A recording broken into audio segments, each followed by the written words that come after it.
Right. Hello, everybody, and welcome to another fabulous match of our Hollow Knight All Skills tournament. We have reached the fifth and final round of Swiss matches, and so today we have a matchup between the wonderful Collie and April. Both of these runners have been 0 and 4 so far, so unfortunately they are out of contention for the top 16 bracket we'll be going into after these rounds. But both of them have mad room to get cool PBs. In fact, Collie got a PB quite recently, so we could be seeing some really interesting stuff here. In terms of commentary, my name is Herm.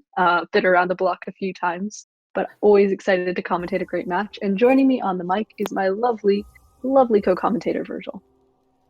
Thank you, Herm. Yes, hi everyone in chat. Thank you for tuning in to another episode of exciting Hollow Knight speedruns. And yeah, as Herm has mentioned, it will definitely be, we'll be very excited to see Collie and April's performance today. And we've got some exclusive info from Collie that they will be showing off some interesting ways to approach some skips, including a low percent e-pogo strategy, and we will be pointing those out as we go along. And just a few housekeeping things in general is that we are running this on 1221 and on simplified Chinese. So maybe expect me to have some wacky ideas in case something random about Chinese comes up. Yes. But yeah.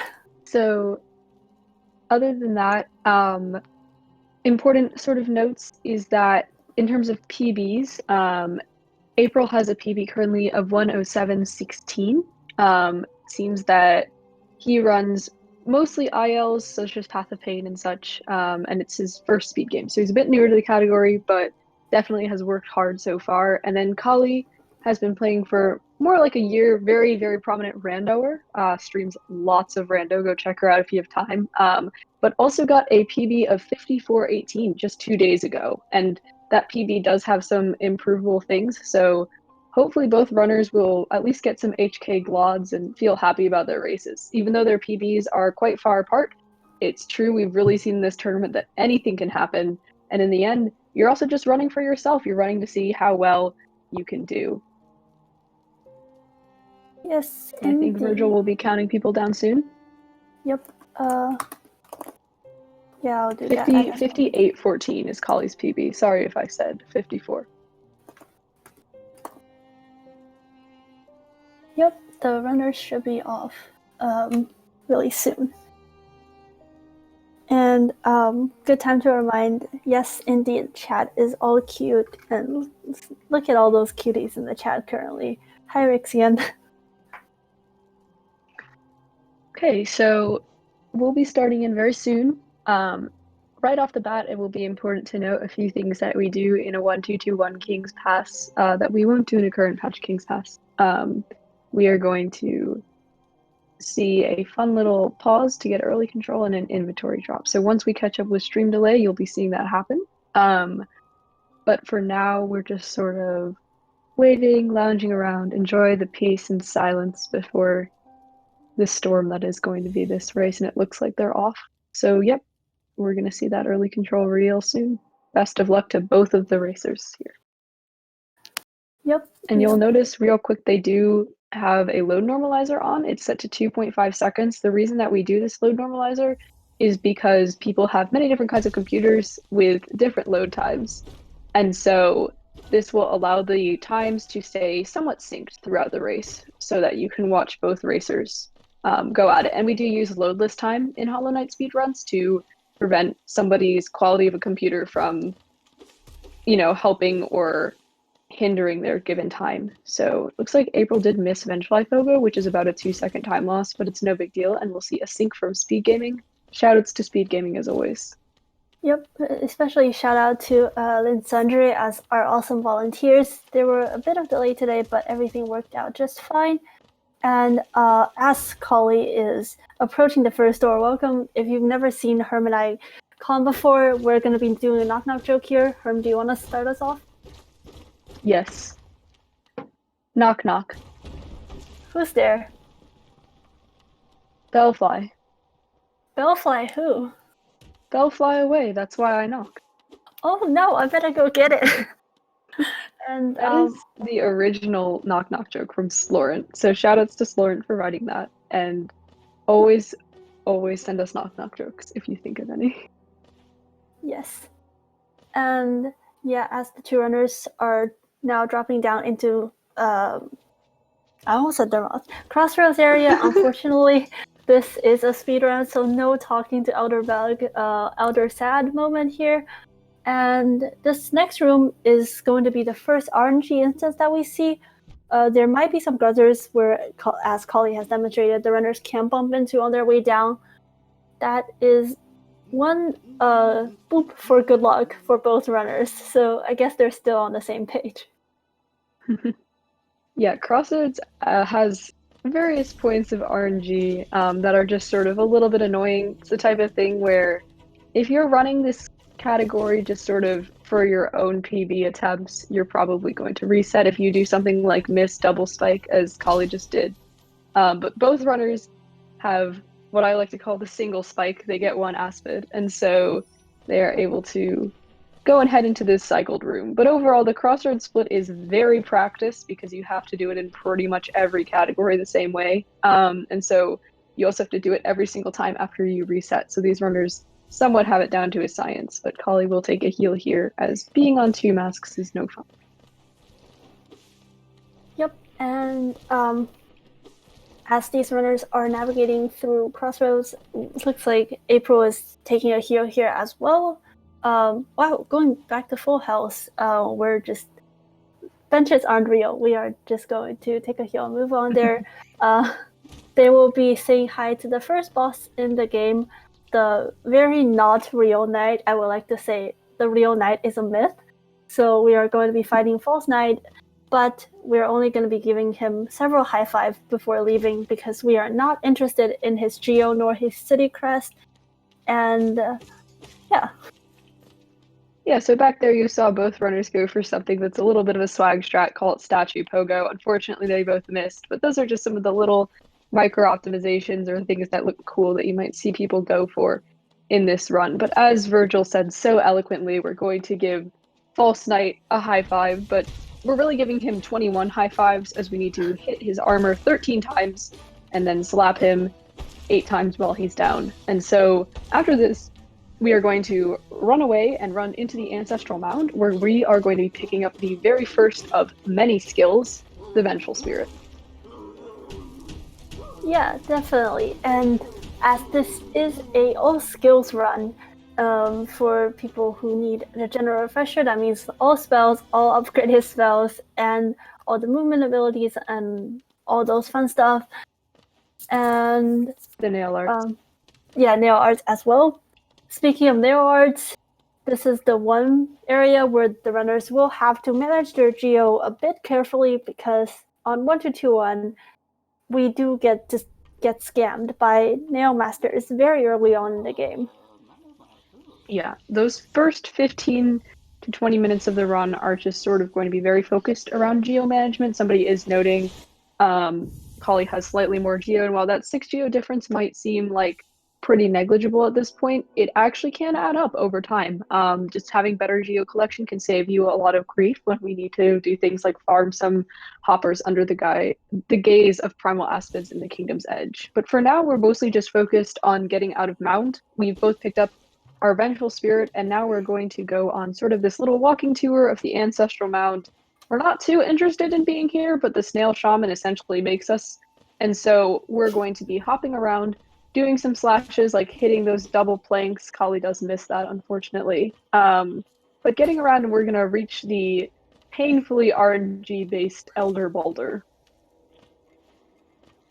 Yeah, definitely. And as Rixian is in chat once again, shout out to Rixian for always keeping track of our time. What an absolute legend. And they're about currently 9 seconds apart. Collie got, I believe, a 4th spit. Third spit. Third, okay. Yeah, and April got about the same. So, man, the RNG is not looking good for both runners today, unfortunately. April struggling a little bit with that boulder rolling around. It seems both runners here will take a bench. Fair to do. It's just a free health refresh. We're going to be quitting back to Ancestral Mound,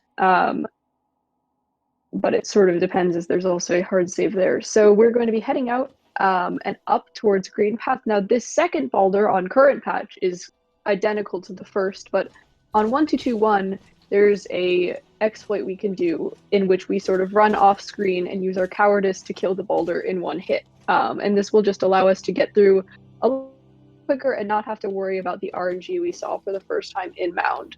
So here's this trick from Collie coming up. Whoa, Herm, I would like to consider this as a specific strategic retreat. And as we see, Collie's going to demonstrate here. Unfortunately, misses the first fireball skip. And yeah, as the runners have recently obtained the Vengeful Spirit spell, it allows them to stall themselves in the air and give them a bit more momentum to execute these air skips. Looks like both of them missed the first one, unfortunately, but that's not too much of a big deal because there will be two more coming up, and those will be a little bit more important as they allow us to skip a huge section of Green Path. Yeah. So as a brief explanation of the fireball skips, essentially you're looking to turn around, and that fireball is going to give us a little bit of a backwards push, which is just enough to let us fake having a dash. So as you can see, Collie's going to be entering this room here. He's got full soul.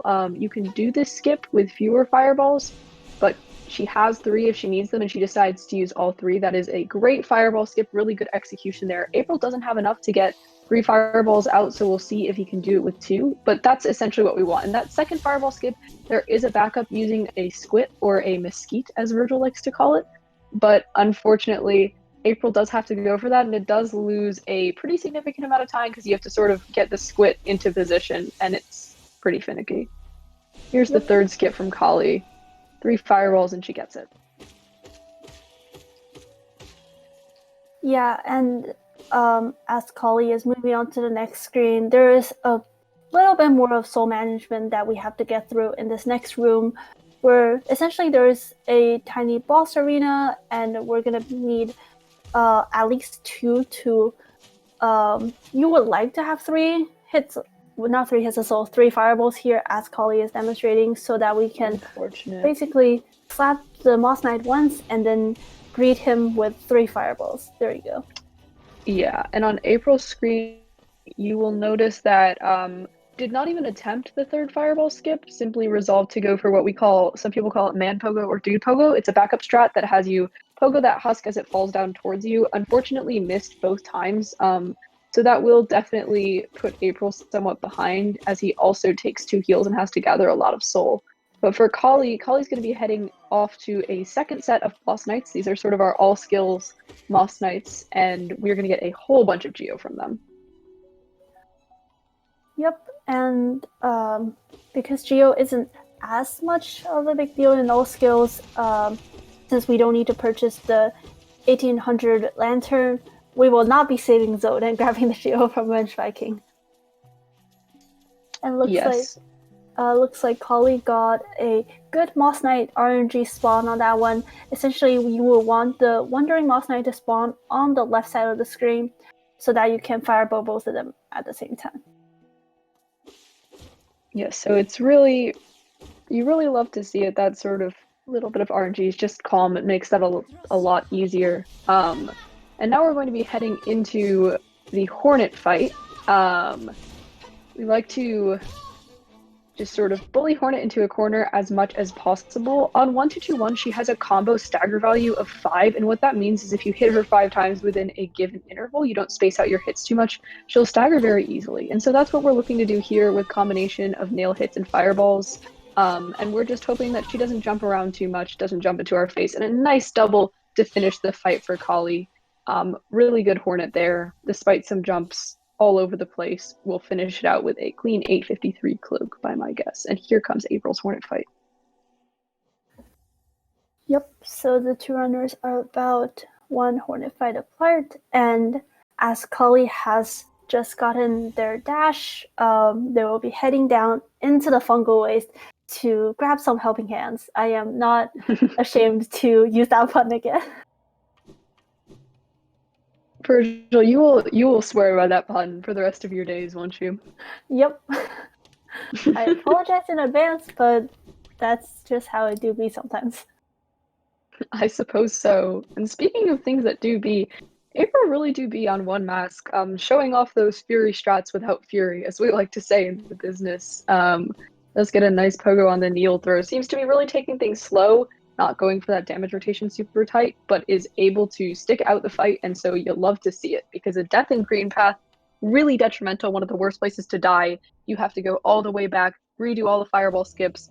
You still don't have dash. It's very slow. So good that April is able to escape with his life. And now here, Collie's going to be heading into the fungal waste, doing a lot of drops through this leg eater room, and we'll head out towards the helping hands, as Virgil likes to say. Yep, and Rixian in the chat pointing out that two runners are about 1 minute apart, which the 43-second increase is mostly from April missing that those two fireball skips plus the additional heals that he might have taken. Yes, absolutely. And so at this point, you're going to be able to see a lot of fungal waste from Collie. Fungal waste is somewhat of a fan favorite around runners who enjoy doing movement because you get to do some really interesting things by having dash and not claw. You can slide down some balls, and then coming up real soon in the room Collie is hopping into, first she's going to grab some geo from these amblooms and rocks, and then she's going to head down and do the explosion pogo. And Collie uses the low percent setup, which, having watched a lot of low percent runs recently, I can tell you it's very interesting. It uses a dashless setup. Collie has expressed that this is simply easier for her, even though many consider it to be much harder. You have to get right up there and make sure the spore is all the way over where you want it to be so you can pogo it twice. Almost gets it that third time. Yep, we're almost there. Honestly, just big respect to people who run low percent, because without a dash, I don't even know. So many boss fights just become you putting faith in the Radiance and having the manpower to go against someone nailed to swords without a dash. Yes. It is very, very tough. It's a very punishing category, low percent is. And just overall dashless movement is very odd. But thankfully for Collie, she can just sort of pull this one trick, and she can use her dash for Mantis Pogo, which she is struggling with a bit. It's a very, very finicky trick based on just how those Mantis youth tend to behave, but does get it. Collie may not be happy with a fifth try E Pogo and losing some time on that Mantis Pogo here, but still remains solidly ahead at the claw split, as we're going to see April do a more standard sort of two Pogos E Pogo setup. Yep, looks like April was going for a reset there and might be pogoing, might be striking the second nail strike a little bit too early. And, yeah, it does take some damage, and we'll decide to go around. Technically, it does not. E-Pogo saves a really massive amount of time. You lose about 40 seconds by going around, but if you're just not getting it, you're on 3 health and you're just worried about things continuing on. Especially with Mantis Pogo coming up, it can be the right choice, even if it's losing a lot of time. And so, unfortunate that April's forced to do that, but hopefully it allows for a cleaner Mantis Pogo and a comfier latter half of the split. Yeah, definitely. And I mean, sometimes any time lost here is going to be still better than a death and having to run back. So I'd say that's a pretty good choice, especially since also we should point out that neither of the runners are watching the stream, so I'm not sure if they know where each other are at, and they might not adjust their strategies accordingly. Yeah, absolutely. And oh boy, April will have to take a heal here. We'll see. Yeah, he's gonna go around. We'll go for this backup on the Mantis and then go around fully. That also wastes about 15 seconds. So this has just been sort of a tough claw split for April. Really dancing with this Mantis warrior, trying to get enough soul to get a heal off. But on the other screen, you'll see Collie vanquish Gruzmother quite quickly. She only has 95 hit points. So not too much of a task, but now we have to clean up her kids, and Collie only has one fireball to do it, which is a little uncomfy, but seems to get 5 of the 8 first try, which is pretty good. Yep, and April decided to drop down off the platform once again to get a little bit of geo. He might be going for an extra bit of geo, so he'll save some time on later geo collections, which I'd say is a pretty good strat, but I don't want to comp curse. So maybe Herb, how about we start anti-comp cursing? Is it time? Yeah, I think April will run out of geo immediately. Will not hit 800 before reaching Oro. Will fail on all levels. But it looks like, according to Rixian, that gap has widened significantly. The runners are about 2 minutes apart, with that gap widening about a minute in the fungal waste split. No surprise, really, just because of the fact that April wasn't able to get either of the main tricks and just struggled a lot along the way. But that is a missed shade skip from Collie, which is quite annoying because the issue with this shade skip is that it requires the setup of taking a death intentionally. And if you miss it and kill your shade, you must do that entire death thing again. So it is definitely much worse than having your shade reset or give you a fireball, but hopefully Collie will be able to get this second try. And anti-comp curse, I hope Collie fails the shade skip again. I'm sorry. Virgil. Oh gosh. I'm sorry. That Jinkies, Virgil. Nerve, I'm sorry. I'm disappointed. Really unfortunate for Collie here. Does still have a significant lead, but this will sort of take the gap down somewhat. Let's just hope she can get this on the third try. And yeah, April finishes off Gruzmother. Gonna have to see if any of that geo gets stuck in the ceiling. That can certainly be an issue sometimes. But looks good. Has enough fireballs for the cleanup, as Collie does get the shade skip. So we'll be able to head into the blue lake, and April has an okay cleanup, still has 2 left after those fireballs. Yep, and Blue Lake is definitely a slightly more chill area and a reward for runners to calm their nerves. And I would like to apologize. I know Collie is not watching the stream, but Collie, I am sorry. Collie, if you're watching this back, we are most sorry. Yeah, chat seeming to find solutions such as don't have comms or comms should not talk about the race. That would be an interesting discussion to have, but I think for now we will continue to choose to talk about the race. As April will attempt the shade skip for the first time, and Collie is going to go down into the right side of the City of Tears. And this is a split.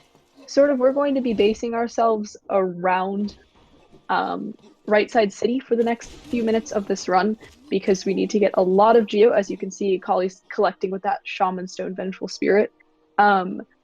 And we're also going to be needing to do things like kill the Gorgeous Husk to get 420 geo, run over to get our Dash Slash from Nailmaster Oro, and then go into Soul Sanctum from the Water Spire. So it looks like, according to Rixian, Collie lost 53 seconds of her lead in that sort of shade skip or Vengeful Spirit 2 segment. And that really just does attribute itself to missing shade skip multiple times. It's just an unfortunate thing.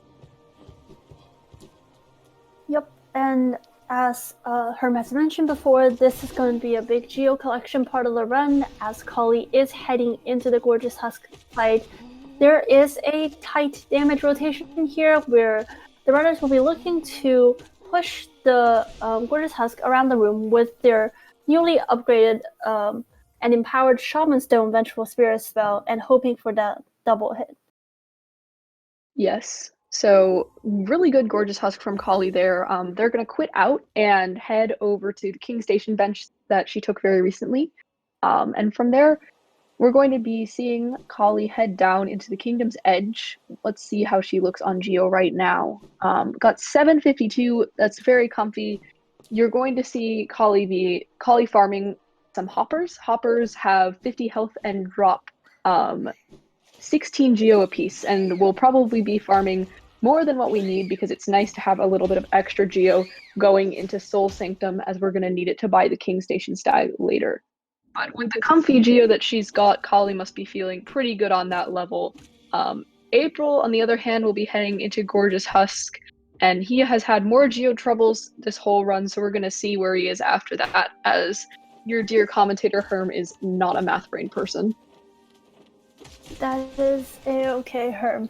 And yeah, as April seems to have a little bit of trouble with the Gorgeous Husk fight as well. Looks like he's back onto the rotation, which is good. And Collie's going to be looking to, well, they're done with the geo collection for now. And Yeah, Collie we'll actually stick in has a straight 800. really, yeah, that is exactly 800, right? Yeah, so that is an interesting choice. A lot of times runners will choose to do a second row of hoppers simply for the fact that it requires them to do fewer amounts of geo farming in the King Station split. However, we absolutely respect Collie's choice here. They can choose to farm from whatever geo sources are comfy to them. So in the end, having 800 geo is all you need to do these lever skips. And as long as you get another 300 before you hit King Station, it's no big deal. And it looks like April has 758 geo, so should be really, really fine. Even if he does only one row of hoppers, he'll have more than enough. So overall, comfy geo wise for both runners as Collie picks up her dash slash.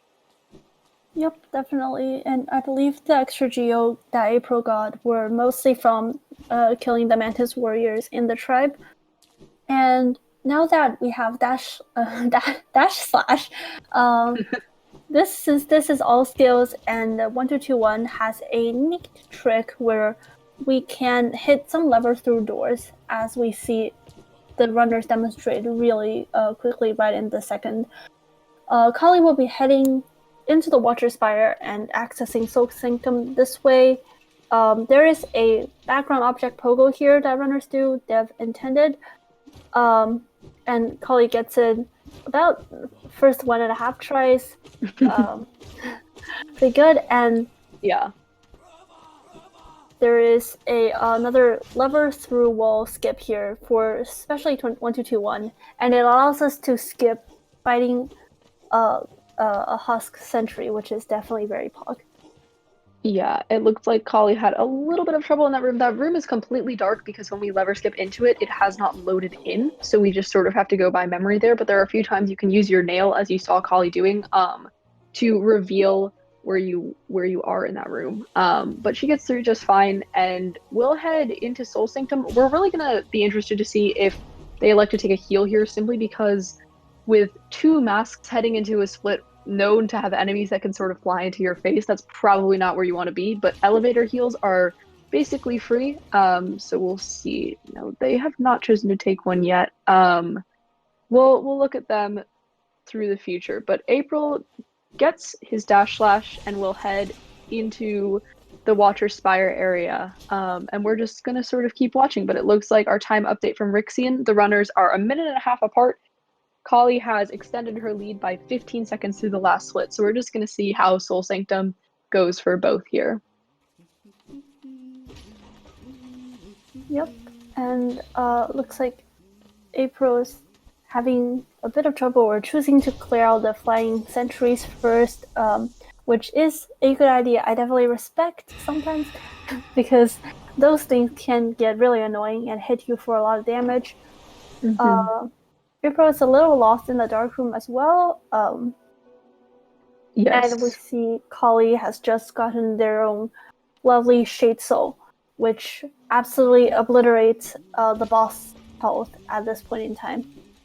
Yeah, Shade Soul is fantastic. It's going to be our bread and butter in Soul Sanctum. The reason it's so great is that with Shaman Stone, it does 40 damage on a single hit and 80 on a double hit, which is sort of when the Shade Soul knocks an enemy back enough to do an additional hit of damage. So it'll be really great. And people are mentioning sort of the potential of a Comms Curse in Soul Sanctum. Virgil, I really just think both of these runners are going to take a death in Soul Sanctum, don't you? Oh yeah, definitely. Like, just look at them getting their Shade Souls, and not. They're just preparing. They're preparing to die. But yeah, Collie cleans up that Soul Warrior there. That's a 200 geo that we're going to be using to buy that King Station stag. Sort of an example of how efficient those double hits with Shade Soul can be. But now we're going to be heading up into the larger part of Sanctum. Thankfully, our lever skips allow us to skip what we call Hell Room, which has 3 of these Soul Twister enemies. and they keep us away from a lot of the pain that is Sanctum. Yep, definitely. And Collie was able to, avoid the Soul Twisters rather nicely. And yeah, there's the lever skip to avoid Hell Room, as Herm has mentioned. And April is getting their own lovely Shade Soul right now. Yes. So you see from April's side that wall cling storage on the door. Wall cling storage is something you'll see in a lot of optimal strats involving doors. It basically preserves your dash momentum into a room, so it's really helpful sometimes. But for now, Collie will take a heal as April picks up Shade Soul, and Collie's going to fight Soulmaster. Now, Soulmaster is very much designed as an early to mid game boss. There is a quick kill, but it's quite precise. Collie isn't really going for it here, but we do use those soul jars outside of the fight to get extra soul, allowing us to use our Shade Soul. But Soulmaster is going to melt pretty quickly here with some doubles. Yeah, there's the first phase all done. Indeed. And yeah, we're just gonna have to let Soulmaster scream a little bit right there. After that, we'll deal with his faked death self. On the second, there is a pretty consistent way to beat Soulmaster on the second phase, but we're just hoping Soulmaster don't play it too mean by giving us extra attacks. And yeah, April is heading into the fight as well. Yep, so that's Soulmaster for Collie. That second phase only has 100 health, so it pretty much dies right away once we can get Soulmaster to stop diving. But she will pick up her Desolate Dive here. This is an ability that we're going to upgrade pretty quickly after this split, but also an ability that we're going to use for movement to get into Crystal Peaks because we don't buy Lantern in this category. So that's pretty exciting stuff for all of us, but for now, unfortunately, we cannot quit out of Soul Sanctum. It is a hard save, as we will see with several other abilities in this run. April falling into Hell Room, that is not what you want to see. Really uncomfy thing to happen to you, and oh, just get sniped by that Soul Twister. We'll probably elect to use the Soul Jars in Sanctum to get an extra heal, or will not. Interesting choice. So we'll see April go into the Soul Master fight with 2 masks. Best of luck to him, or as Virgil and I would say, this is a certain death. What can we say? But Collie will head out of Soul Sanctum and be looking for that magical number of 300 Geo, which is what we need to buy the King Station Stag. Yep, and Collie is sitting at a decent amount of Geo right now, and I didn't see if April was able to collect those soldiers off screen with a Shade Soul, as he didn't start with enough. I believe he did. Okay. So far, but we're gonna see. April is definitely going to die, as Virgil and I have said. Gets that stagger, very nice. So there's the first phase for April. And Will get to take a heal there. Going into 3 masks for the second part is pretty comfy. Should be manageable here, but Collie will save a grub. You love to see. Virgil and I are incredibly pro saving grubs, anti-killing Mila, anti-dream nailing Marissa, except for that one time Virgil did it accidentally. I'm really sorry for exposing you like that, Virgil. But you'll love to see the grub saved. April's on 1 mask here. Once again, we predict certain death. Oh gosh. No, Herm, don't speak so soon. Okay. I spoke. What can I say? You have spoken. I spoke soon enough. And here's Collie. Collie's going to be taking that Water Spire bench. This is a very important bench, and it's the reason it is very, very tough to die in Crystal Peaks. Because we're going to be quitting back to this bench all the way at the end of our Crystal Peak split once we grab the upgraded Desolate Dive, which is Descending Dark. And Dreamnail. We love Dreamnail. Can't forget about that. Oh yeah, shoutouts to Dreamnail. I forgot. And yeah, we see April picking up Desolate Dive and getting a full soul jar once again. That is something that is really helpful in Hollow Knight, is that whenever you pick up a spell, you do receive a full soul, so allowing you to heal in some ways. And Collie is just about at 300, allowing her to purchase that stack station and allows us to head into Crystal Peaks, as Herm said before. Yes, so nice Geo count for Collie. After this point in the run, we're really not too worried about Geo because the last sort of geo source we're going to be getting is about 655 geo from the Watcher Knights after we get out of Crystal Peaks in Dreamnail. And that will essentially save us for the rest of the run. So we're not too worried from here, but we are going to be heading to Dirtmouth. We do not buy the Crossroads Stag, unlike the current patch folks on some routes. So we will be heading down through Dirtmouth and visiting our wonderful friend Mila, who you should not kill. Saying hi to her, appreciating her, and heading into Crystal Peaks. Yes, absolutely. And as Collie is moving through the section, April is going to free the grub as well. You'll love to see it. Very good. And he will be also taking that bench soon and following Collie's step. Rixian in the chat is once again keeping time. And the gap seems to have widened by another 24 seconds. So they're currently sitting at about 2 minutes and 30 seconds apart, which is looking a little bad for April, but don't want to curse anything. A death can still change the scene dramatically. Yeah, especially a death in Crystal Peak. Unfortunately, just such a tough split to die in. Hello, Mila. We have much love for you and believe that you deserve life at all moments. But we hopefully won't be seeing anything of the like, which means Virgil and I will immediately predict a death in Crystal Peaks to prevent one from happening. And I see somebody in the chat shouting out Rixian. We would definitely like to shout out Rixian for tirelessly timekeeping every single match in this tournament, pretty much. And also shoutouts to Rixian because he is doing commentary tomorrow with me at 9 a.m. Eastern. So definitely show up to that if you want to see your favorite timekeeper spitting some facts about 1221 all skills. But for now, here is Collie heading into Peaks. Yes, indeed. And since we will have a lovely Rixian and Herm commentary tomorrow, people please arrive, as I like to say before. It will be a very epic time.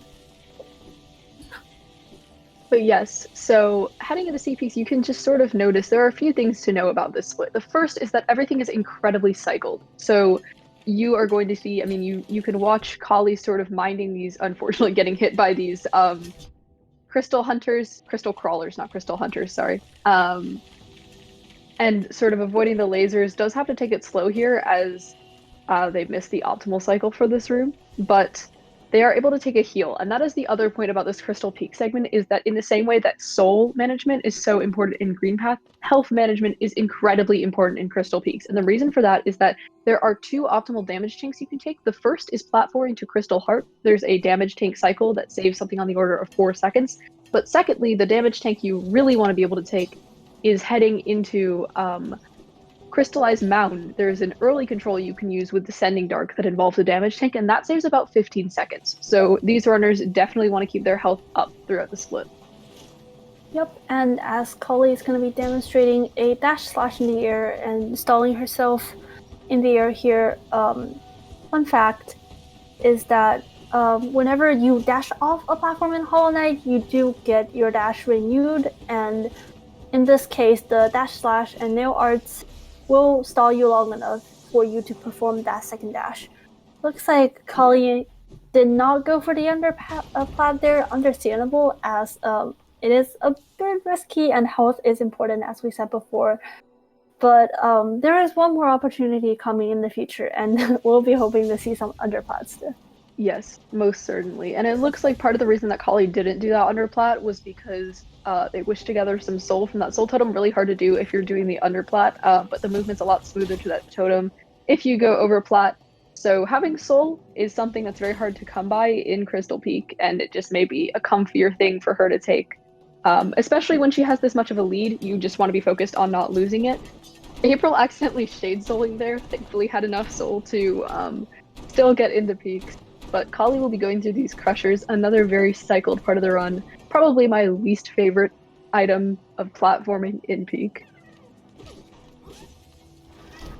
Yeah, definitely. And there's another grub save. You'll love to see it, as Collie is heading into one of the more infamous dark rooms in the all skills run. And it looks like she is going for the dash only thing here, which is a little bit quicker and a bit riskier than the crystal heart method. Yes. And so that is a common strat dash dark room.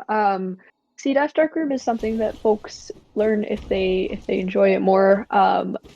But either way works as long as you're getting through that room without getting hit, because if you get hit, you're sent back to the beginning of, and you'll probably have to reset it, as those crystal hunters can be vicious. But now Collie is in mound on 3 masks, definitely doesn't want to go below that, though 2 would still be fine. And yeah, safely gets over here. We'll hit that crystal with the snail shaman side 7 times, go break that door open, and then on the 8th strike, we'll charge up dash slash to do this early control trick here. Ooh, super slide.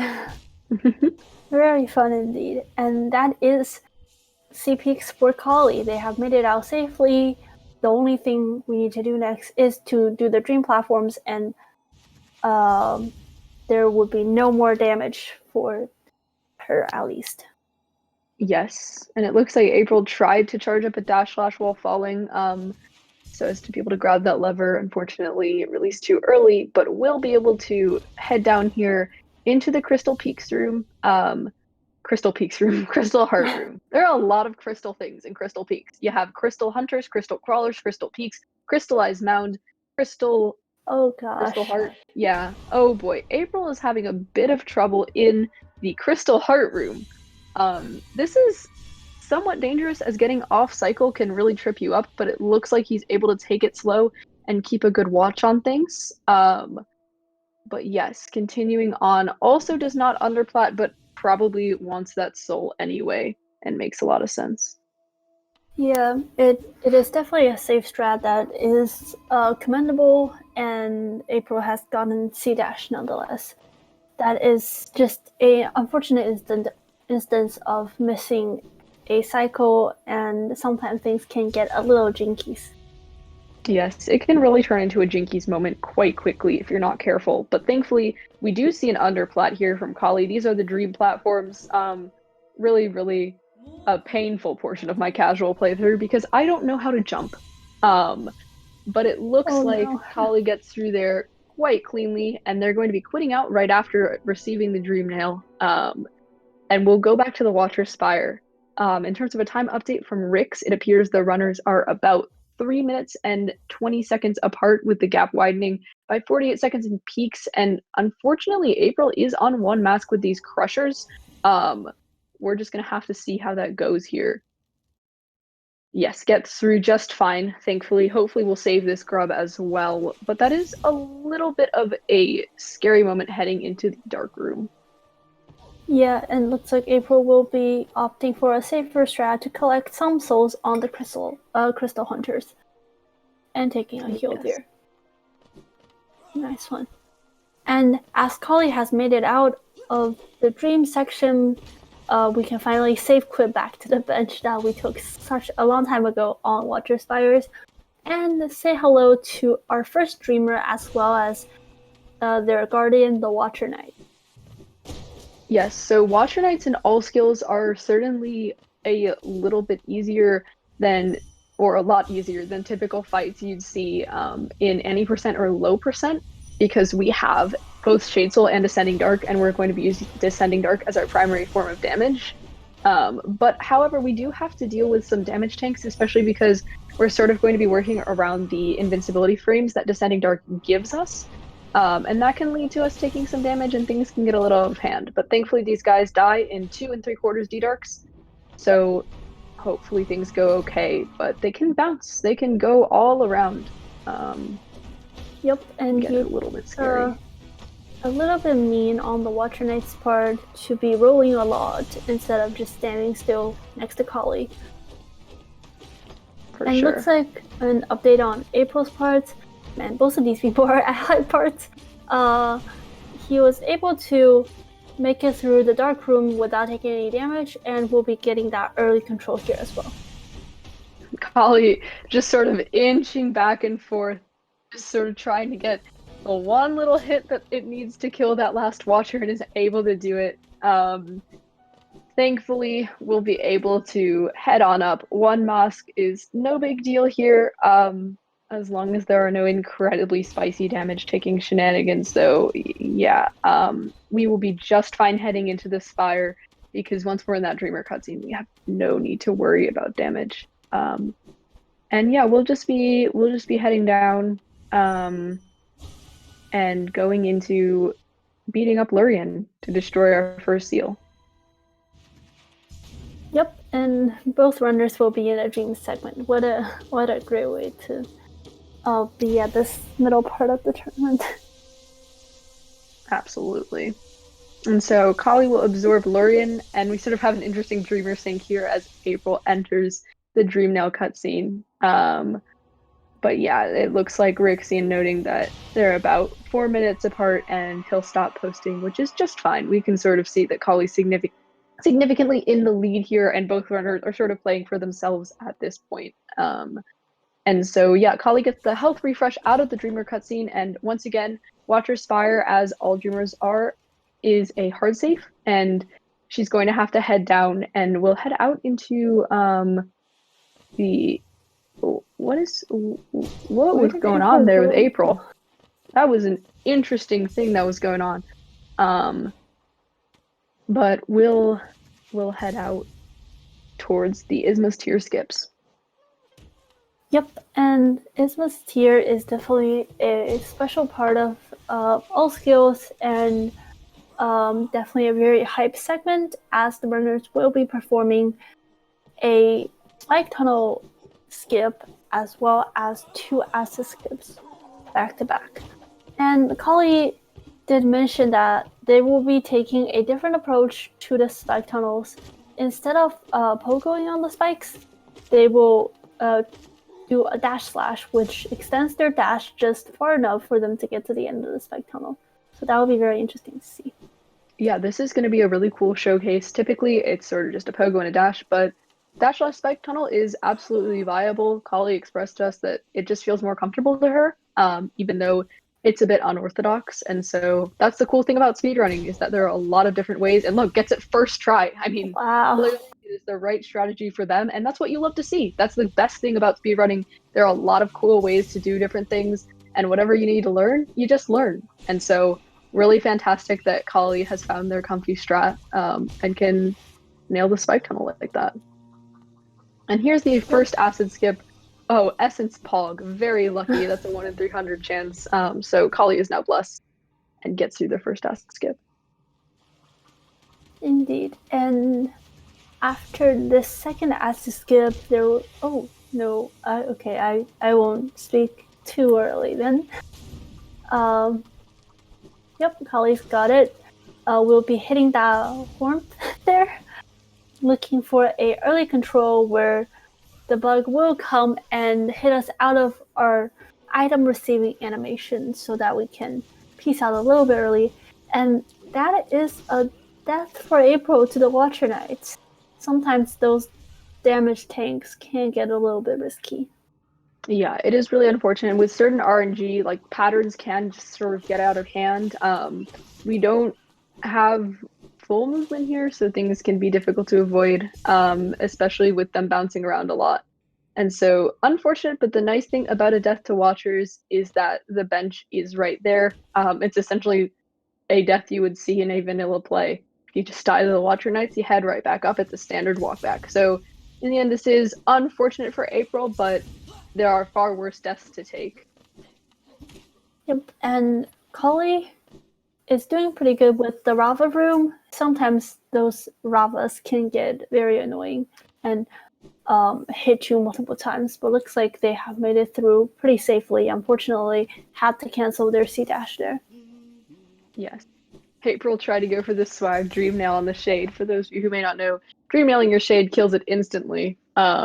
But unfortunately did not get it. But thankfully, those Watchers, we can Dream Nail them as background objects at the beginning of the fight.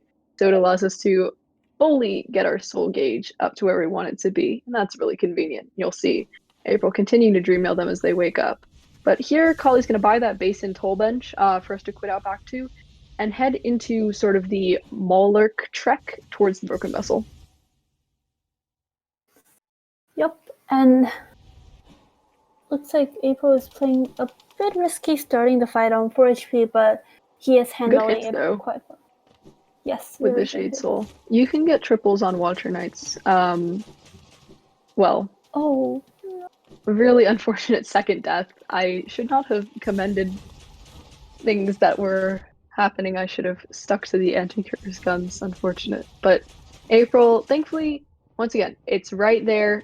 Did enter that fight on less than full health, so it was a difficult situation anyway. But we'll just keep trekking. And Collie over here is gonna head, and this last Maulurk is just like a big soul totem, allowing us to sort of get all of the soul that we wish because it has 150 hit points and you can hide in a safe spot. And then this is base and skip from Collie. You can attempt it 3 times, and if you get it third try, it saves time still. So she does get it. It's a really nice little clean piece of movement. It's deceptively difficult, but is able to get it and hop right up. yep, a very swag strat indeed. And looks like Collie did not go for the safety strat of opening the shortcut. Makes sense. Yeah, which is reasonable. I'm not sure if they're on. I don't think they're on PB pace, but this can still be a very good time for them. And yeah, Broken Vessel fight. In this fight, we'll just be showing out who's boss. When they do the headbanging, we'll just, as I like to say, D-Dark, and show that our D-Darks and dives are better than the Broken Vessels. Yes, absolutely. And the Broken Vessel, a bit of a pushover with our upgraded spells, only has 525 hit points, and our upgraded spells kind of tear through it.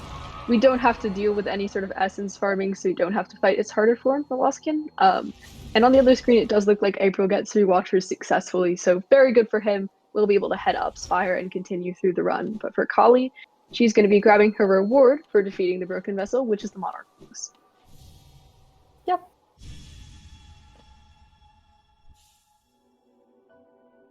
And so from here, we're going to be seeing a quit out back to that toll bench that we took and paid for with our 150 geo out of sort of the pool we got from the Watcher Knights. And we're going to be heading into what is widely considered the toughest fight in all skills, Hornet 2. That is right. She is back. She's back with a vengeance. She sees the Knight can dash, and she's going to bring some tricks of her own. So get ready for an epic battle.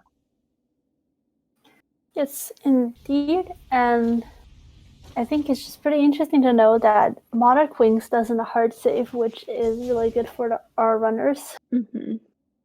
And yeah, as Herm and I like to promote, why wait for Silk Song when you can see Hornet at least 3 times during your all skill runs? Just join us, join the all skills code. And It's so true. Yeah. It's very, very easy. Just like that. And Collie gets the look down right there. Those are some scurry look downs. You sort of just bow to the toll a little bit and it goes down significantly faster. And she will stag over to King's Station. We're going to see if she elects to take any sort of safety bench. There are a number of safety benches you can take. Currently, the bench is, for now, the Basin Toll. And we're not super worried about that because we are hard saved when we pick up King's Brand upon finishing the Hornet 2 fight.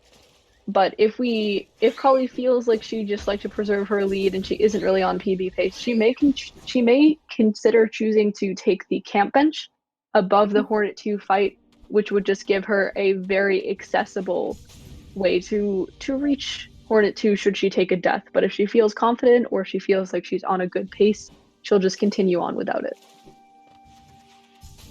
Yeah, definitely. And looks like April is also just gathering a bit of soul for the spike tunnels and acid skips, which is definitely respectable because the skips can be very tricky, and the runners need to use a little bit of soul to get rid of a horn that might be in their way.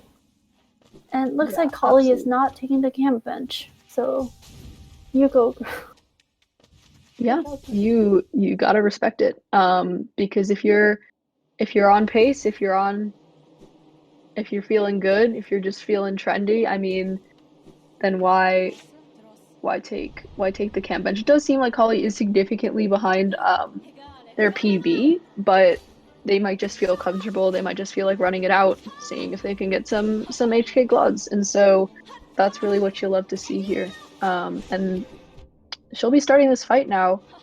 It is a pretty difficult fight, as Hornet Sentinel does have 700 HP, but we are able to get through it with our upgraded spells. And what you just don't want to see here is what you just saw, which is the parry. Unfortunately, Hornet can parry our spells. It is quite annoying because it is a waste of our time, energy, and soul. And it's just overall no fun at all. So hopefully we won't be seeing too many parries for Collie here.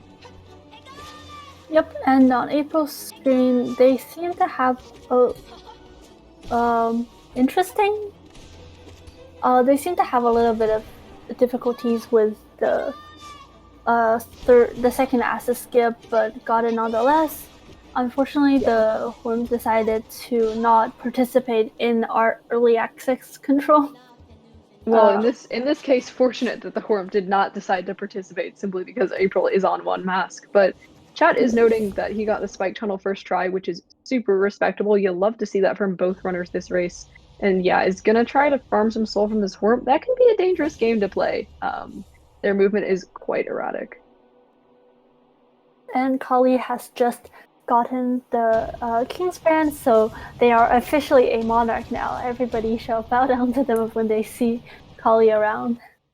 Absolutely, but Nerf pointing out that it was some tough RNG. Collie really was not able to get the doubles that they were seeking there. And so while that's no fun, we will continue to zoom, and she's going to be heading back into sort of the chill part of the run, which is the Cyclone Slash split.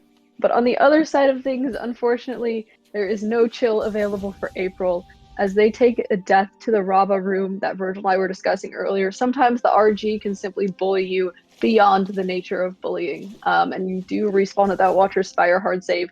Really unfortunate to see close enough to a bench that it wouldn't be too much of a concern from there, but hopefully without having to do any Isma skips on the way, April will get it from now. Yep, and this part of the run for Collie is mostly just movement based. Oh, it looks like April had a little bit of trouble with the elevator there. And yeah, we are going back to KP for Collie screen. So KP people, please arrive. People, please arrive. I mean, this entire split, it's a lot of sea dashing. It's a lot of just sort of gentle movement. Gives us sort of a breath of fresh air after the chaos that is fighting Hornet 2. And before we head into the chaos that is Umu. Yes, absolutely. And so yeah, once again, we do not say hi to Elderbug, as speedrunners, Aww. It is more efficient to not say hi to him. But we do Peepo please arrive in King's Pass and head into this little sea dashing through KP and then up to Howling Cliffs segment. We're gonna grab our Cyclone Slash and then run away because we really don't do much else in Cliffs on this split. But thankfully, April does get his shade and will head into Basin on 4 masks. That is no issue, especially with the bench he will be taking here shortly. And really good to see that he's out of one of the most difficult segments of the run. We'll be able to head towards BV and get back on his feet. Yep, you definitely do love to see it. And as Collie is here to say hi to one of the better nail masters who does not charge us anything to learn a nail art. This split is coming to an end, but we will get our exclusive Cyclone Slash, which the runners will use in the future as a way to drop down faster and gain early control from the well. Yeah, you're going to be able to see. I mean, one of the coolest things about all skills is that we use every single skill we get because we use all 3 nail arts for early control from the well. And these cyclone drops are significantly faster than inventory drops as long as you time them correctly. So you'll be seeing cyclone drops actually throughout the rest of the run. We'll see how much Collie chooses to employ them herself, but it will be definitely a tool that we use to help us zoom as we love to do. April, unfortunately, getting kind of bullied by these Molurks. The RNG can be rather brutal, but is able to start heading up and doesn't get hit on that last part, so we'll be able to go to this sort of Soul Totem Molurk and get everything together. Collie, unfortunately, no, Collie getting through everything and is going to head towards Umu. Do you want to talk about Collie's Umu strat, Virgil? Yeah, sure. Collie has mentioned that they will be using a more D-Dark dependent strat, and it will be more comfy for them.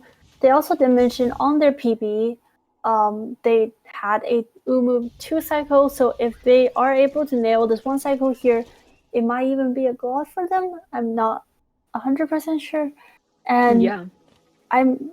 I think when they mentioned the D-Dark strat, it is the very comfy strat that Valley has given the communities recently, right?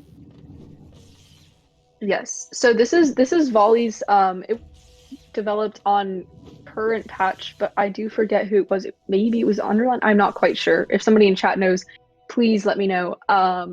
But Volley has sort of made a version of it for 1221. Collie is one of two runners capable of who has so far pulled it off successfully in a race.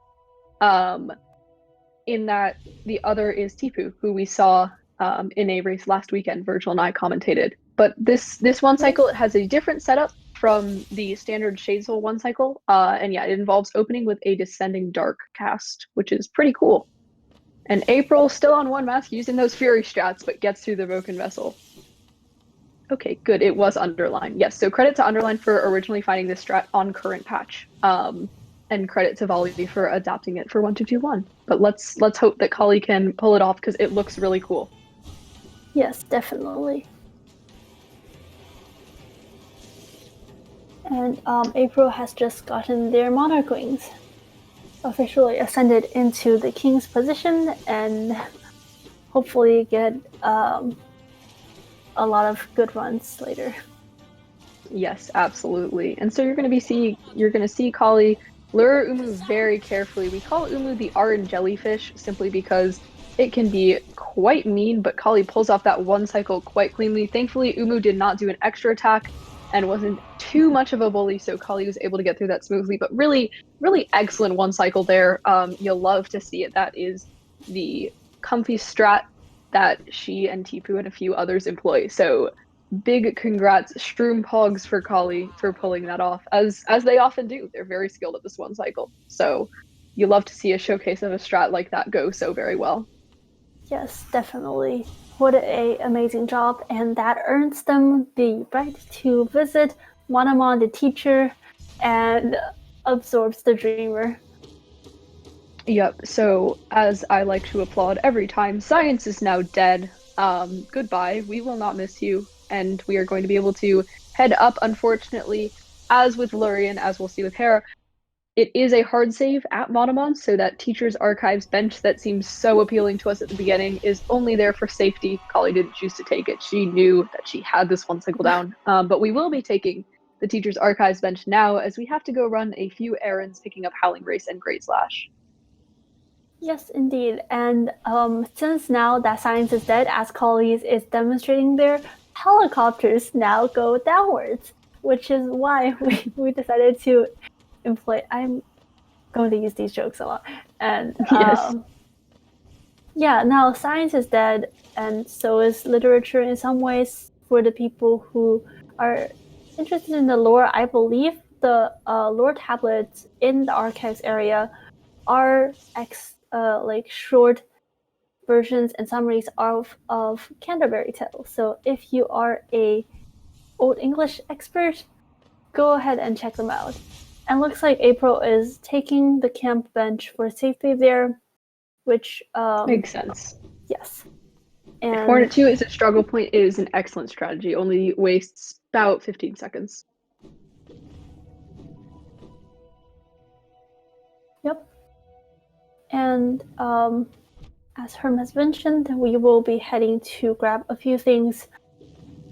And on all skills, since we do have the Isthmus tier, some of these skips are not that hard anymore because acid no longer hurts. And as we see Collie demonstrate there is a airwalk where, because I believe TC Pasta and TC Spaghetti designed that platform so that there is a little ledge there, and you can perform what is essentially dashing off of a ledge and then double jumping, even though it looks like visually one piece of ledge. Yes, it is quite fun. TC Chow or TC Arrive with Spaghetti, of course. But this entire Great Slash split is another fan favorite, simply because it is pure movement. We now have all of the movement upgrades in the game, so we're able to, I mean, with the exception of Shade Cloak, which we'll be grabbing towards the end of the run. So we're able to sort of move around fully, and we will be taking on what some call the Green Path of Pain. Certainly was for me, my casual experience. And heading over to Nailmaster Shio, who is, of course, the final destination of the wonderful Happy Couple run, in which you get Shio his man. But we will just be saying hi, unfortunately, not to Shio and his lovely, lovely love interest. We will just say hi to Shio, grab that Great Slash, and head on out. But April has been getting through this Hornet fight, attempting to do so. I really should not have said that. That was textbook curse. Okay, April's gonna go into this Hornet fight, immediately lose all 5 masks, and then just whoop-de-dee scoop. Complete death. Nothing that he can come back from. Yes, this will go absolutely terrible. But hope people calling Shio platforming in chat the path of paint. I really like that. But there's Great Slash for Collie. We quit back to Teacher's Archives, and now we're going to be heading to get our final base spell in the game, which is Howling Wraiths. Yep, and as April is heading into that Hornet fight again, let's hope Hornet is a little less mean today, because last time, from what I was able to see, Hornet really do be giving April lots of blocking, though. So yes. Let's hope no parries this time. And April is choosing to use Shade Soul pretty much as his primary damage, which definitely is a viable strategy. Some runners choose to use a combination of Shade Soul and Descending Dark, so it is just interesting that that is his choice. But of course, what works is what works. It's Hornet 2. You got to fight it your own way. But Collie will be heading into Overgrown Mound, which is the last of 3 mounds, and it's where we're going to be grabbing our Howling Wraiths. Yep. 3 is the magic number, and before getting Howling Wraith, Collie would have to go through a little tiny arena, which at this point seems a little bit ridiculous because they are filled with squids, and we are able to take most of these enemies out with by using a Great Slash or Shade Soul in some ways. Yes, it's 2 nail hits. Pretty much any spell will melt them. But they are rather annoying simply because it's an easy arena to do, but it's a hard arena to do quickly. There are many different setups, but Collie thankfully gets through it with only a few minor struggles. We'll use that Great Slash as an air stall. Very nice. And picks up Howling Wraith, is able to get that spell, also a full soul refill. And at this point, we're going to be lever skipping into Queen's Gardens as April takes another unfortunate death to Hornet 2. Yeah, you really do not want to see that. But let's try anti-cursing again. I hope April doesn't survive on 1 HP. I really hope that April dies at least 6 more times to Hornet 2. Gosh. Because, you know, that is clearly the best way to speedrun all skills, is just infinite deaths to Hornet 2. Or near infinite. Indeed. But yes, in terms of Collie's going to be heading into this Queen's Gardens to Hera split, which is definitely one where health management and stuff is important, simply because we've got to glide through all of QG and then do 3 rooms of Dark Deep Nest, which is Deep Nest where you can only see your character and you're relying on your muscle memory. That's a nice D-Dark from April right there. But we go through the Petra Arena first, which on this patch, the Mantis Petra only have 40 hit points. The opposite of a shout out to Team Cherry for adding 5 on current patch. And then we do this Hazard Respawn Warp to get into the latter half of that platforming section without having to deal with it. Yep, and Collie is officially almost in Dark Deep Nest territory. We just have 1 more long room to go. This parkour room can be a little tricky because there are a few Mantis Petras flying around, and they just love throwing boomerangs at anyone passing by. which also makes me wonder, where do they carry the boomerangs from? But nonetheless, really Collie is able to make it out unscratched. Yes, it seems that April is having a bit of trouble with sort of just getting directions right on their Shade Souls, might be misfiring a few. It is important to note that April's primary concentration is Path of Pain individual levels and other ILs, so it is kind of likely that they have a lot of experience with boss fight with platforming significantly less with boss fights, but they are able to get through Hornet 2 on their third try and head on out. Interesting little stop of the C dash there. Unfortunate, but we are able to get the King's Brand on April's side as Collie is going through Dark Deep Nest. And looks like Collie was able to make it through that room. And as Herm has also mentioned before, you really don't want to be taking any damage in these dark rooms because they do respawn you at the very beginning, which is really unfortunate. Yep, it is quite painful, especially considering if you take damage and respawn, all of the spike pits have fallen out and you don't really have as much leeway. But Collie seems to be doing pretty well, really close to the end here. We'll just have to go and be able to hop up into Distant Village as April exits the Kingdom's Edge.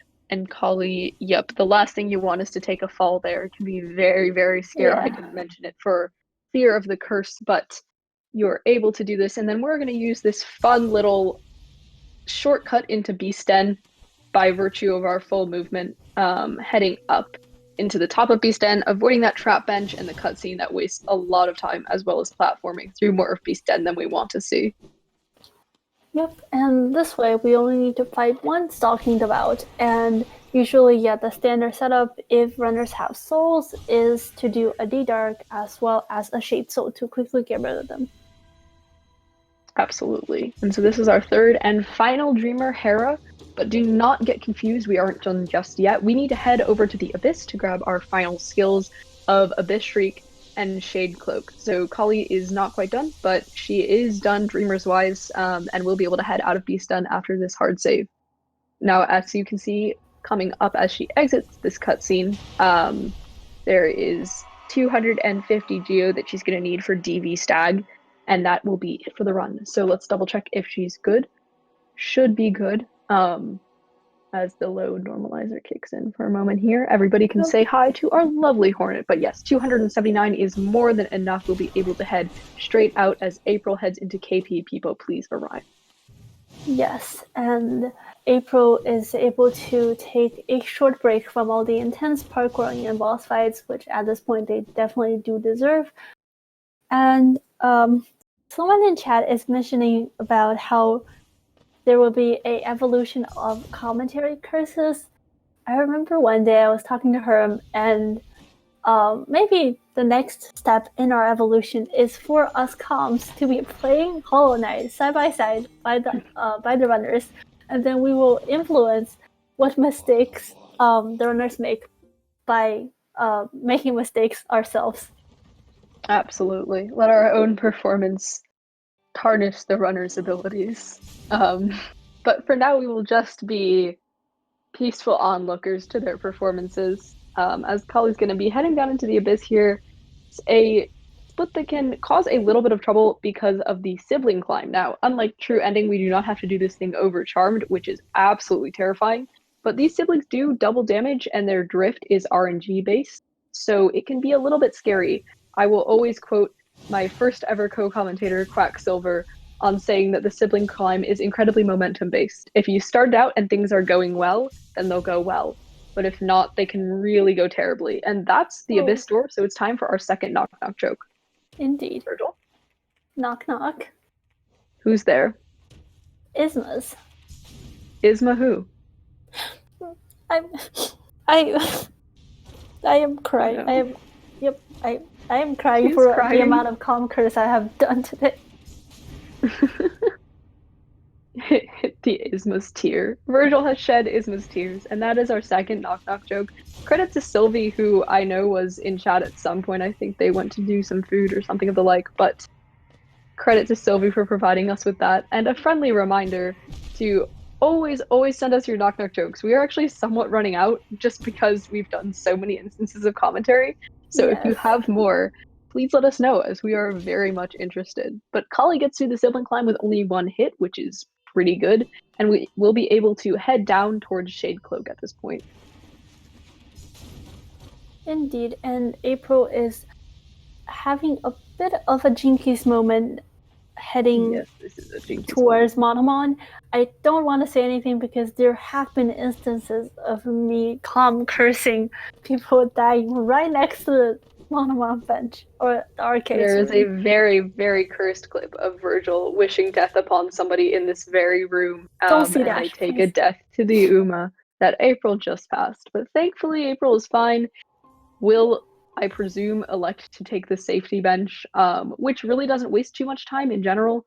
Um, and so, yeah, we'll take the safety bench. It makes a ton of sense in this scenario. Last thing you want is a death to Umu that puts you back up in Dermot at this point of the run. But Collie grabs Shade Cloak. What you saw there on her screen was a quit out that allows them to load in faster simply because of the way that our loadless timing, in-game timing works. It just sort of allows us to skip the cutscene of the knight having a spa day with the Void and head over towards Abyssreek. Yep, and April is heading into the Umu fight. Looks like they're getting straight into position, trying to set up that one cycle on the normal regular variation. People will just be looking forward to using their Shade Souls to push Umu out of bounds to the right side, and looks like April is definitely going for that setup here. Yeah, unfortunately, it looks like Umu is pretty low in this case. Yeah, struggles to get. You need 4 nail hits for the one cycle. Unfortunately, Umu ends up just too low, is not able to get it. A 2 cycle does lose 18 to 19 seconds, especially with those long attacks that you're seeing on April's screen. But thankfully gets a short attack here and is able to go. So we should see a 2 cycle in short order, hopefully. But Collie picks up Abyss Shriek. Abyss Shriek is the final upgraded spell. Oh, and a missed No. 2 cycle for April. That must sting. That is really unfortunate. Yeah, just unfortunate with the damage rotation and just having some difficulties overall, but should be very close. That 3 cycle should not be much of a deal at all. But Collie is now climbing up through the Abyss now that she has Abyss Shriek. That's going to be our main form of damage against THK, but the Abyss climb is one of those things where there are a ton of different strats you can take. It's one of the most popular individual levels in the game, and it's pure platforming. Indeed. And looks like Collie is making quite good work of this climb currently. Yeah, it could be a little bit bad at times when runners take a dunk into spikes because we are speedrunners. We do not land on the ground. At this point, thanks to all the movement abilities we have, most speedrunners don't really touch their feet on the ground long enough for the game to register that as a hazard respawn point. So sometimes taking a dunk can reset you all the way back to the beginning and the bottom. Yep. So thankfully, a damageless Abyss climb there is really just what Collie wants to see. I mean, she chose to go around, take it a little bit slow at the beginning to avoid that hazard respawn from really dunking on her. But April will absorb Monomon and continue heading on his way as Collie's going to be heading into the Black Egg for the final boss. I did see somebody saying that Collie would die 11 times to Shriek THK, and I can't agree more. How about you, Virgil? Don't you think 11 deaths is exactly how many Collie will take?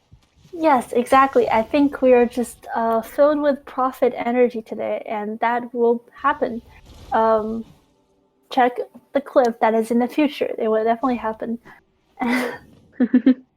But yeah, Collie will be heading in. We don't see any door storage shenanigans. There are a lot of fun nail arts and things you can store on the Black Egg door, but Collie will not choose to do so. Well behind PB, but likely just playing for a solid finish here. Now, fighting the Hollow Knight, we have Abyss Shriek, which is our highest damage spell, and the second highest ability in the game. The highest would be Cyclone Slash with Pure Nail. So we're going to be using that Abyss Shriek we'll take that bench for a health refresh. You don't need it, but it's helpful if you're just seeking to get through.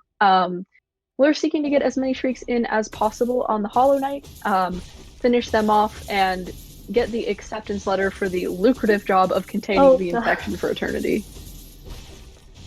Oh, yeah. Do you want to enlighten some people in the chat who might have missed our last column about the job interviews Oh, and yes. the interview process?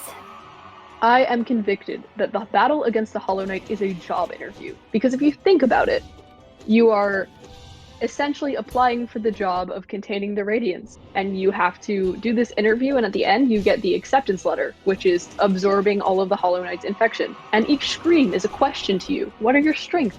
What are your weaknesses? What do you think you can bring to this team? Any prior experience? All sorts of questions to be asked as we scream our responses in the Hollow Knight's face. And so that is why this is a job interview. And April will be heading into Great Slash as Collie gets to that third phase. Really, really nice here in terms of health and everything else. Yeah, gonna be able to go quite fast. We'll see if she's looking for. Sometimes you can get a scream skip if you're inside the Hollow Knight's head. Does not get it, but finishes them off lickety split. This will be just around under an hour. Yep, a sub-hour race run, hopefully, and you love to see it. So yes, GG's to Collie as April heads to the green path of pain. Yeah, and I love someone is mentioning in the chat that the Hornet fights are the other steps of applications. For example, it is the campus tour or the job tour that you will see sometimes, and you will have to fill out online applications as to just the basic information before the Hollow Knight himself decides to interview you. Yes. It is a very complex process that involves running around all of Hallownest. But the good news is, Collie gets the job within an hour. 59:57:02, very respectable time, especially in a race setting. Less than 2 minutes off of their personal best. You really do love to see it. So that'll be some excellent work from her. We will be calling them in for an interview once both runners have finished, or if April decides not to keep going, but we're going to presume that he's still on the warpath until he decides that he's not. Indeed, and I will mark Collie as done for now, and yeah, our audio is switched to a post screen, as we had just gotten the Great Slash from lovely Nailmaster Shio. Yeah, Colette mentioning that Collie really did want sub-hour for this, and they absolutely get it, so it's fantastic. Pulling off a very nice win in a race setting. Really, overall, a great deathless run. Really cool showcase of some awesome strats that she prefers. So, yeah, we'll be excited. We'll be excited to ask her about how she felt about her race in short order. But for now, we get to turn our attention fully to April's efforts as he heads towards grabbing Howlin' Race. And looks like April did go for the RNG C dash there, where thankfully he knocked the jellyfish out of his way and into the loading screen, therefore not taking double mask of damage there. Yes, very nice. Heading into Overgrown Mound, we'll see how this segment goes. It just is one of those things that, isn't a really terrifying thing to deal with, but it just simply can be rather annoying and rather difficult to do quickly. So we'll see how this mound goes.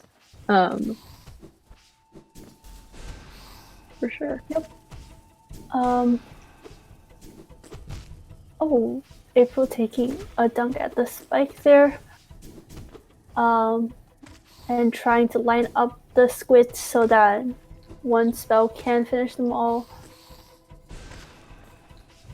Yes, we'll see here. Overall, we'll be fine. The nice thing about this segment is that you can take as many heals as you'd like before picking up the spell, as it will give you full soul. Oh gosh, Herm. Overall, we'll be fine. A bit tough from her right there. Jinkies. That is what we like to call it in the business, a Jinkies moment. It was quite tough. I think that, yeah, we got to stick to the anti-curse virtual. Otherwise, this is not going to be going. Oh gosh, the double damage there. I think April will die 10 more times in the arena. I mean, I really just think that his performance will be incredibly subpar. He will miss numerous Shade Souls, waste all of his soul, take 2 dunks in the spikes, and then that's going to be it. I mean, really, it's going to be it. It's going to be unfortunate, but that's what's going to happen. I just know. And then Speed Gaming is gonna have to inform us that this channel will be for other uses in the future. Cancel So sorry. Axe Monster because one runner dies in the overgrown mound.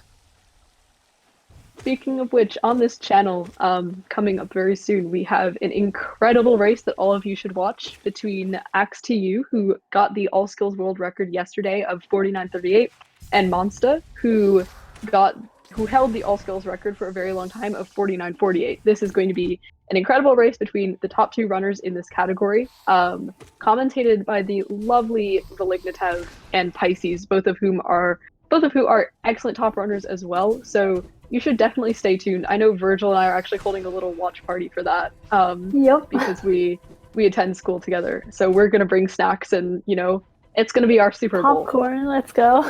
Just an early weekend for us. But wait, I thought it was going to be Somni and Pisces. Did Somni? No, it's switched. It's Folly now. Nice. Still a very good runner pair and comms pair nonetheless. And yes, April expect has excellence. And April gets through it. That's why you anti-curse folk.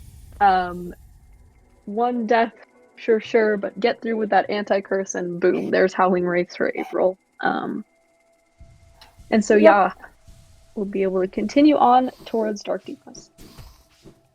Collie loading into the game. We'll see if there's anything she would like to do at this point.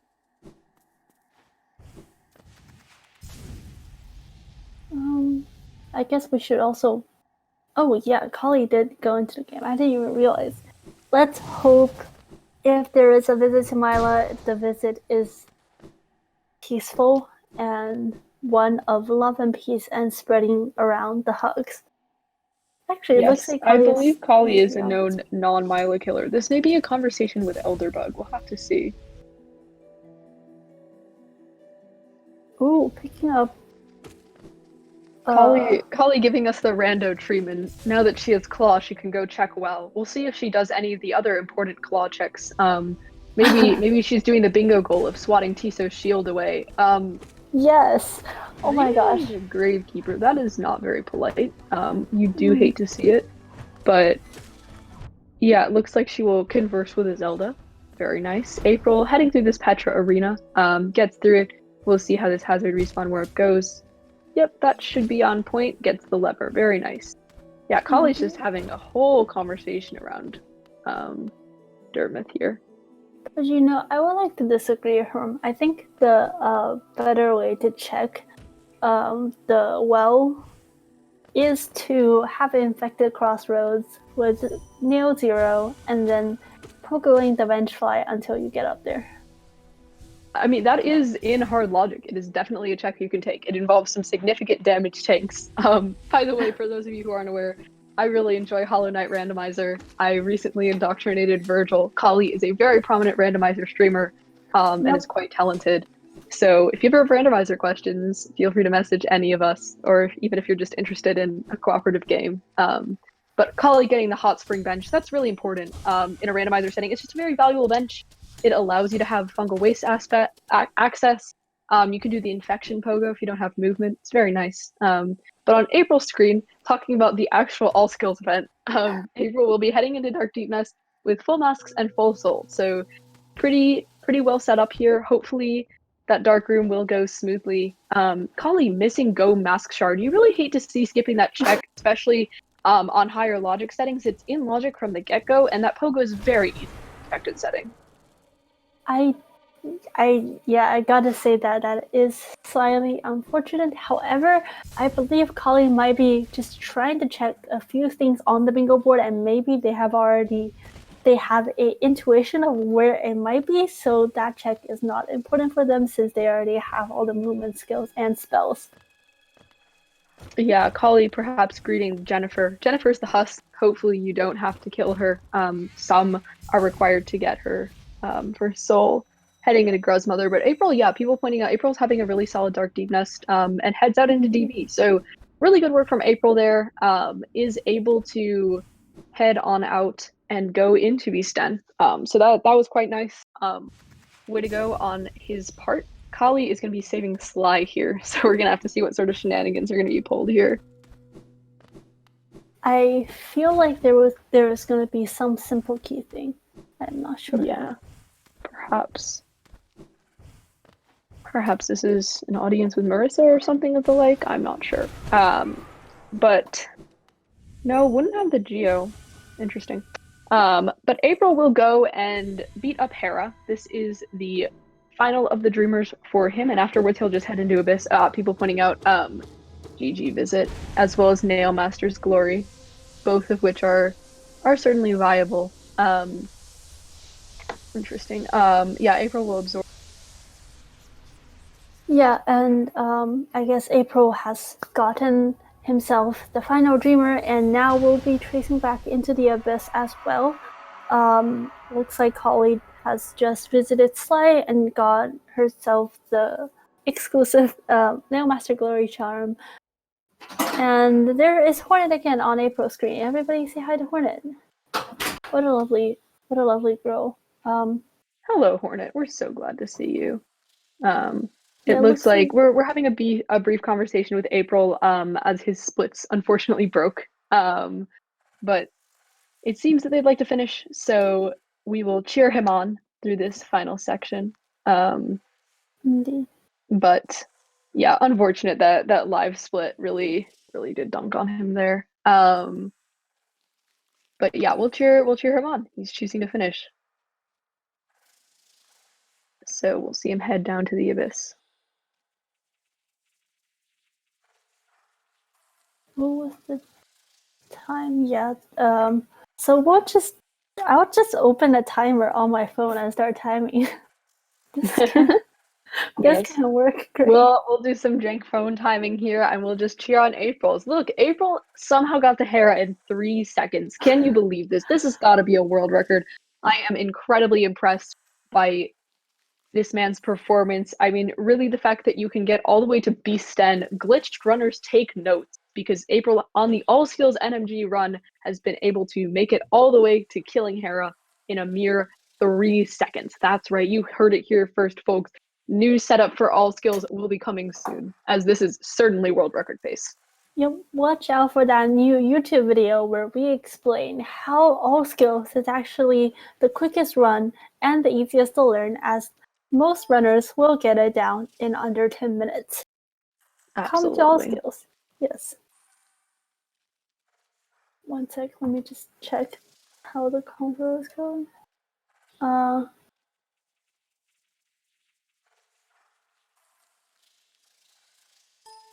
But yeah, in the meantime, looks like Collie will just be chilling, and looks like April is able to restore their timer, so you'll have to see that. We're back on track. That is excellent. So yeah, April will be able to continue down from here, head into Beast Den. I will just let you guys know as a heads up, I'm gonna have to check with Speed Gaming folks. There is a chance that we don't have time for an interview simply because of the fact that Axe vs. Monster is scheduled to start at 3 p.m. So let me just check in with Speed Gaming folks.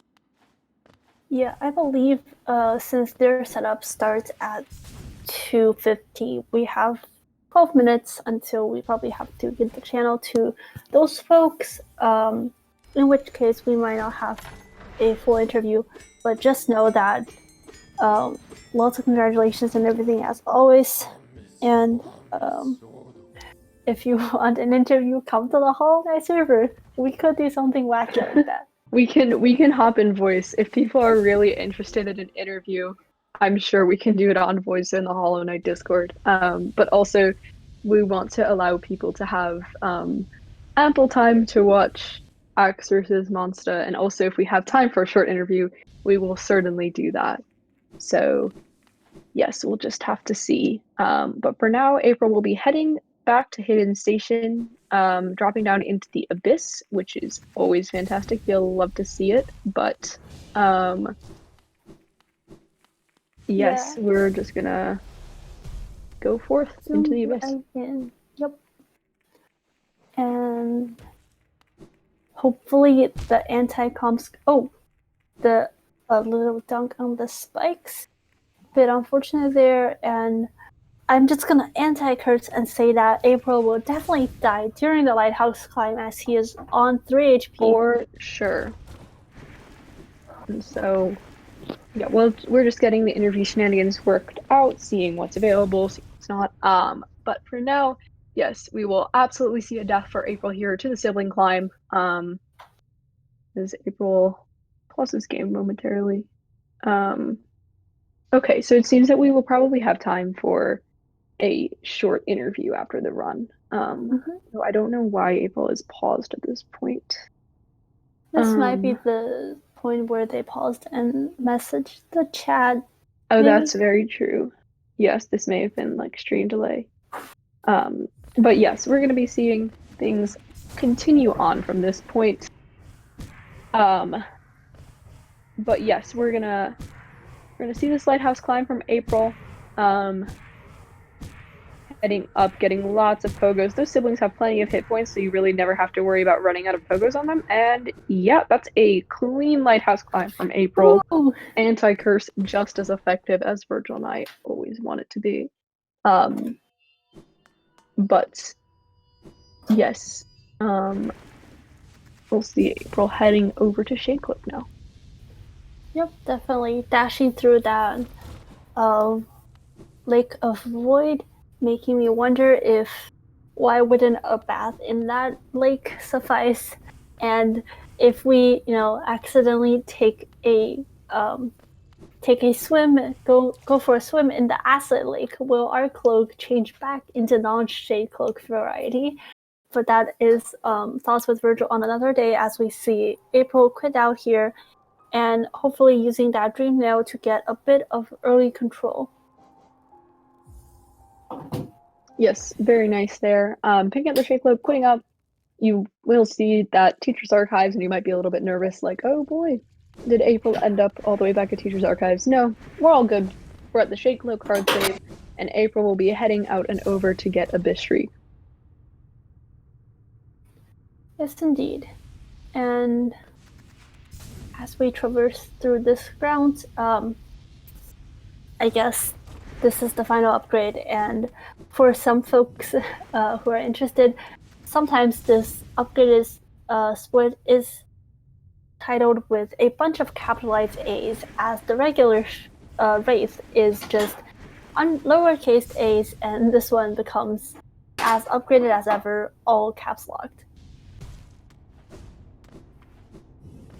Absolutely. And so yeah, we'll see this, and we'll see Abyss Climb from April. I don't know if he runs Abyss Climb individual levels, but I would assume based on his Path of Pain experience that it will be a pretty good showing on the Abyss Climb. And yeah, then after that, it's just going to THK and bringing it home. So it'll be pretty exciting. Indeed. But there's all the capital A's for April. And fun stuff is in this room. Technically, if you do a Howling Race spell right as you enter the room, it does actually work, and your character can slowly move to the center of the room before receiving the upgraded version. However, that is slower than crystal dashing your way through, so the runners will not be taking that route. But any viewers, if you want to try, feel free. Yes, so here's April's Abyss Climb. Unfortunately misses that thing a little bit there, but is able to recover very nicely. But keeps going up. This, I believe the world record for this is something in the neighborhood of a high 29 seconds. But that involves incredible precision and strats you're pretty much not going to see people go for in a race setting, simply because of the way that things go with safety and such, because this is part of a larger run. April taking some hits, but overall continuing to manage almost to the top here. Yep, there's that overhang. We'll head out and towards THK. Yep, and let's cheer April on this last segment of the run. Yes, absolutely. What great Some and respectable resistance. Yeah.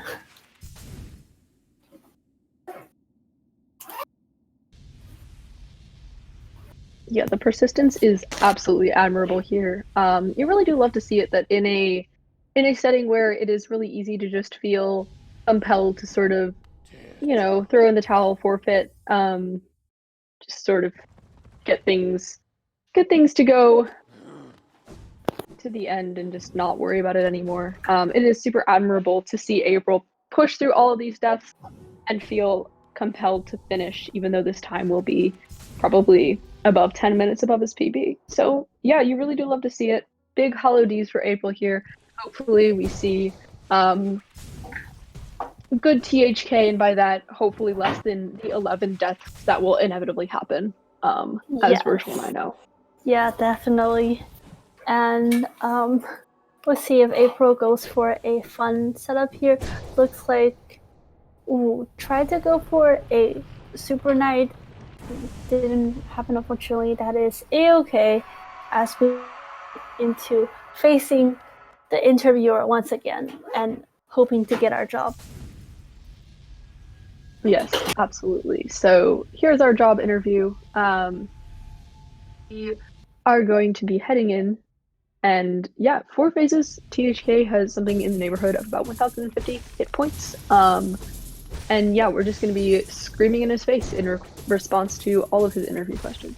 So wish April luck, hollow Ds all around, and yeah, this is going to be what we hope is a good fight. Yep.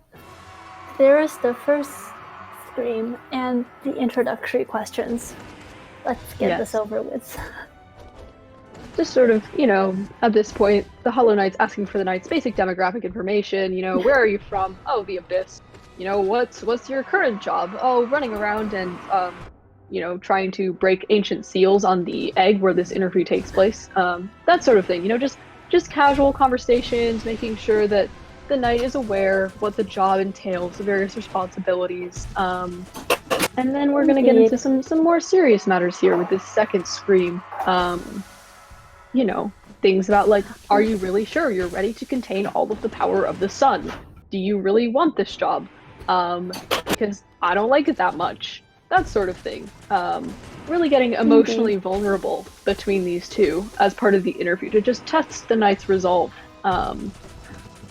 And then, yeah, I mean, we're just going to see continued screaming in the Hollow Knight's face. We are indifferent to these ideas, but in this final phase, gonna finish that conversation out with, yeah, I mean, I think this job is the right fit for you. We'd love to have you on the team. All that stuff, and then, yeah, look, the Knight has been accepted. GG's to April.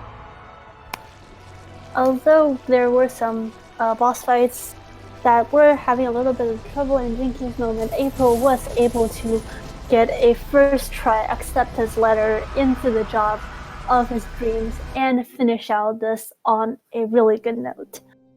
Yep, so we're going to be interviewing them. The interview is going to be short and sweet because we have a very exciting race to get to after this one, but we will be dragging them in right now, asking them a few questions, and then, yeah, we'll wrap things up, leave time for Axe Monster to get started. Indeed. Hey folks, GG's. GG's. How are you two feeling? Pretty good. All I wanted was a sub hour with no unintentional deaths, and I got it. So I'm happy. GG on the sub hour. Thanks, April. GG's. I'm a bit exhausted. It was a bit of a mess. But yeah, I'm glad I finished. Yeah, I'm glad you finished too. Yeah, props to you on that resolve. You really do love to see it pushing through. I mean, because you said you're mostly like a Path of Pain runner, right? So boss fights are less in your wheelhouse. So this time was probably an extreme of that, because I don't think I've ever died this many times in any of the prior races. So yeah, that was a journey. I still finished like 2 minutes ahead of my very first race time, which was like a 1:20, but it was slower than all the other races. So, yeah. But I guess I did die like twice to Watcher Knights, and I don't know how many times to Hornet 2, but yeah. Yeah. Yeah, you still and Collie, thank you for showcasing those strats. They were wonderful, just really cool, and you really nailed them. So yeah, they awesome. They work well for me, so I stick with them. Which ones? A lot of them are supposed to be harder. I think the /spike tunnel. Oh my god, you did that! Yeah, and then the That's D-Dark great. Umu. Oh, nice. Yeah, I didn't get which around is to very practicing that. comfy. Yeah, that one's really comfy. I actually ended up golding Umu by 4.5 seconds. We and were then... saying we were hoping for an Congrats! HK glob. That is fantastic. And then I also golded Great Slash by 2.5 seconds. That's awesome. That's really cool. Yeah, I did gold like Shaman Stone and Crystal Heart. Those are the only two I remember. But the problem is I can't see which others I golded because the thing is my life split didn't break when I told you that it broke. It actually broke way before that, and it wasn't really due to anything that I did. It was for some reason it just advanced one more split at some point, and I got confused because the splits were like, I think it was like at Monomon. It already showed that I was at Great Slash, and it had already happened before that, and I was completely confused. And then during the during the Hera cutscene, I tried to fix it by going like edit splits and trying to see how I can like undo a split because I don't know my undo binding. And after I exited the menu, the timer just stopped, and then I tried to unpause it, but it apparently hadn't been paused, and then it just stopped, and I was like, okay, well, I guess my life split's broken now. Oh, So That is very tough. but also, congrats to you both for saving 2 grubs on your journey through Hollow Knight and Yay. defeating THK on the first try as well. Let's go. Shit, Virtual. Yeah. So How did I activate my roommate Siri? Whoops. Whoops, Spanish Siri. If you folks don't have any further shoutouts or something, we will wrap it up and give room for Axid Monster to set up. Yeah, we're a bit late, right? Shoutouts to Herm and Virgil for the always glorious commentary. I haven't watched it yet, but I will. And I know you two always do an amazing job. Thank you two for commentating. And thanks, Collie, for sticking and waiting out the additional 20 minutes. No problem at all. Shout outs to Nate and Sour for helping me so much with this route. Especially Sour has helped me a lot with strats and sitting in Discord calls with me and figuring stuff out. So that really helped. I was seeded into this tournament with a 109, so having 20 minutes improved feels pretty good. That's awesome. That's really awesome, yeah. And shout outs to Chat. Chat, and also to Speed Gaming for hosting the tournament. Yes, as always. I just want to say, despite my relatively poor performance, and I really can't say that I did well this race. I can't even pretend I did, but despite this, I had a lot of fun, so yeah. Yeah, it's been fun for sure. That's the number one thing. It was a fun and messy race for the final one, so yeah, I'm not too bummed out. Let's hope for a great showdown from Monster and X. And, I'm sure it will be. Let's wrap it up.